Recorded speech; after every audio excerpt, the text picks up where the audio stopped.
విశాఖ నుంచి మరో వందే భారత్ విజయనగరం రాయగఢ్ మీదుగా దుర్గాకు 15వ తేదీ నుంచి ప్రారంభం.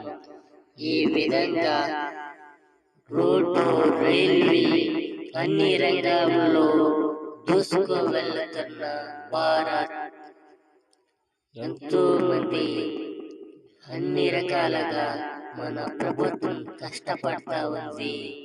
మనము కూడా మనం తోచిన విధంగా సహాయపడాలని కోరుకుంటాము. లేకపోతే ముందు కష్టపడిన విధంగా కష్టపడము. మనము జాగ్రత్తగా ఉండాలి, లేకపోతే మనము వెనకబడిపోతాము. గుర్తించుకోండి ప్రజలారా, మీరు ఎటువంటి